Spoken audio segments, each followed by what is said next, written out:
Alrighty, so I just filmed another Get Ready With Me makeup tutorial for this look called Coffee House. And I had some things in mind that I wanted to share with you guys that I experienced going to Sephora yesterday. So this is going to be a little kind of a mini review without the actual products. I'll just get into it. Today is going to be just me talking a little bit about my experience with some products that I found at Sephora. That's pretty much it. Okay. So I watched Tati all the time, and I was watching one of her videos, and she mentioned the Cover FX blot drops, and I was like, what? And she was like, what? But then she ended up loving it. So I went into the store looking at the Cover FX drops, not drugs, drops. I was also interested in the click stick, and for you guys who don't know what the click stick is, it's a little metal tube like this, and it has little kind of lipstick looking products, so you can pop in there and take it with you. You get your choice of an highlighter, color corrector, or a foundation, so you can pop two in there and take it with you in your purse. I thought the idea was fantastic, and I was like, okay, so I'll go try it out, see if I like the formula, and maybe it will look good, and I'll totally buy it because they had an offer online. Now the problem is, I went into the store with one of my friends, and I didn't do any skincare that day prior to that, and that was kind of early in the morning.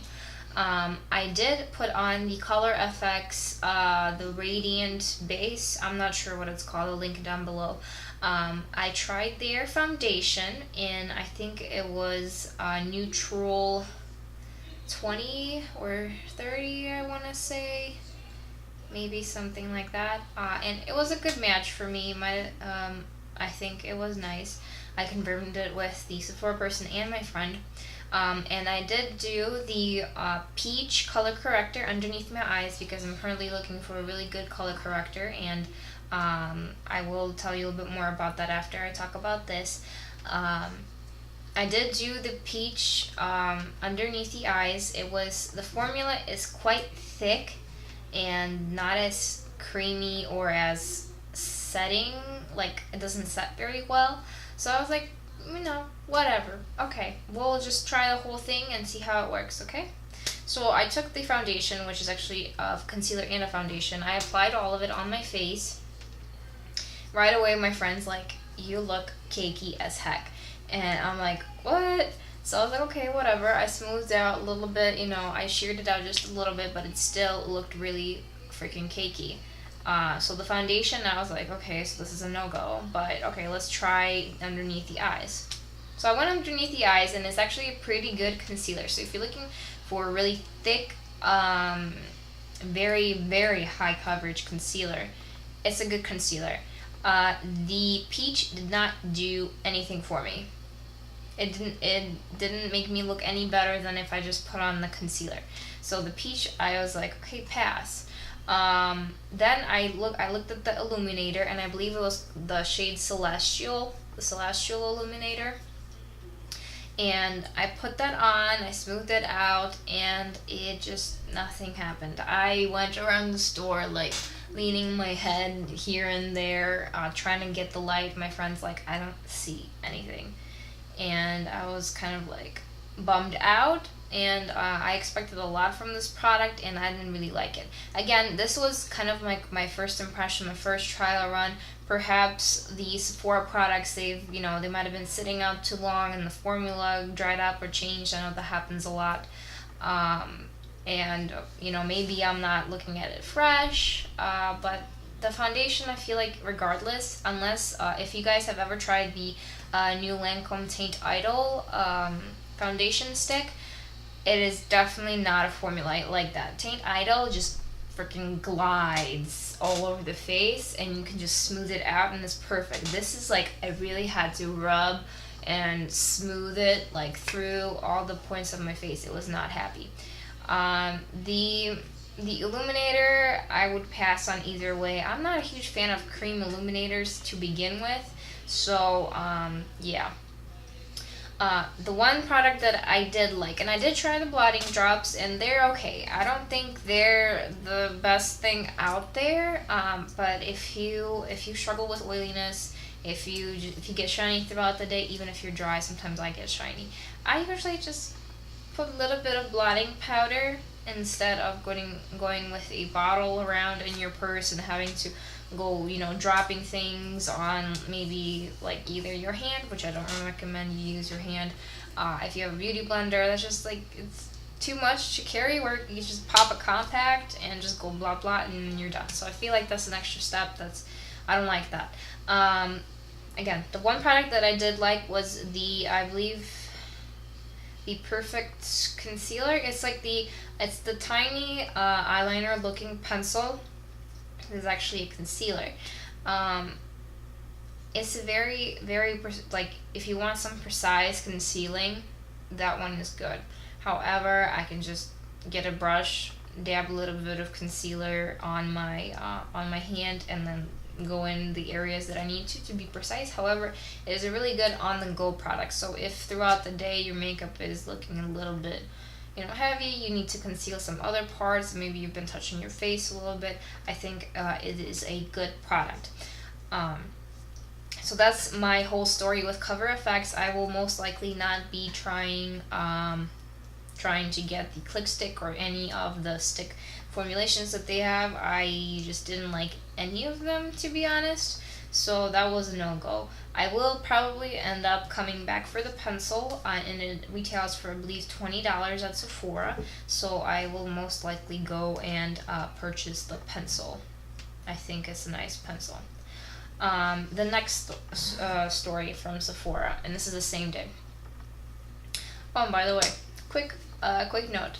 I got an allergic reaction actually wearing the Cover FX, and maybe it's just me, but I mean, I have somewhat of a sensitive skin. Like, I'm not sensitive to absolutely everything, but my skin is sensitive to some particular items.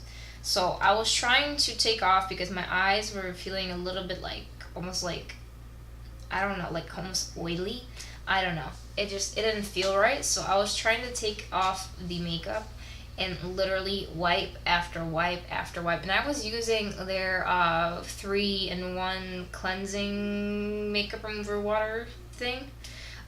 Just cotton pad after cotton pad. It would not come off my face. So that tells me right away that makeup just settled the heck into my skin, settled into my pores. So I kept on trying to get it off, and my friend was like, how many more do you got of those little cotton pads? I'm just like, I don't know, and it just, I was not happy about that. It did irritate some of my skin on my forehead, a little bit on my cheeks over here, so it was not a happy time. So I decided I'm not gonna bother with Cover FX. It's just not good for me personally. It might be awesome for you, you might love it, but just my opinion is that I don't like it.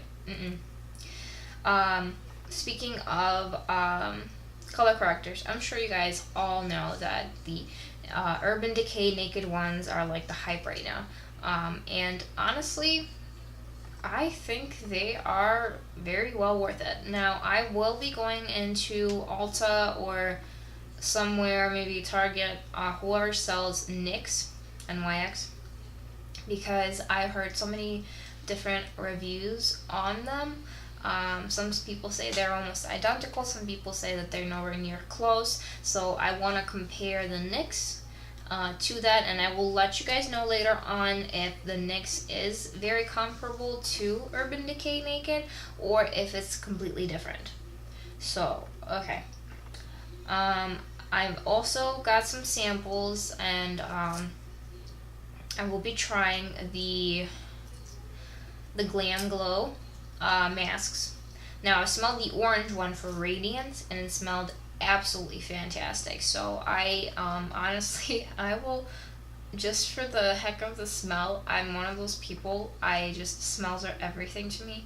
And if if I end up going back to Sephora, I will end up purchasing the radiance mask. Now, I really want to test it out to see if it really does give me radiance. I also got the hydrating one. The hydrating one smells like straight up coconuts, and I have mixed feelings about coconuts. Like, it doesn't smell bad, but it doesn't smell good to me. It's just, yeah. So I will be trying those products out, and I will let you guys know. Sorry for my babbling or whatever, but I hope it kind of helps you guys to kind of understand where I'm coming from with the product. Maybe I do always recommend, before making up your mind, for whoever says anything on YouTube, I would go and try it yourself. So don't give up on a product just because someone said it's bad.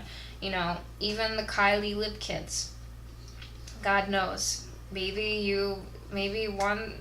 the Kai Majesty, maybe you get the one Kai Majesty that works the best. Now, I'm not saying that that's a very probable example, but I'm saying that just don't give up. A lot of people will have their own opinions, and you will have yours. So thank you very much for hearing me out. I know I talk a lot and I babble a lot and I look out the window. I don't know why I do that, but thank you guys for watching, and I will see you guys in my next video.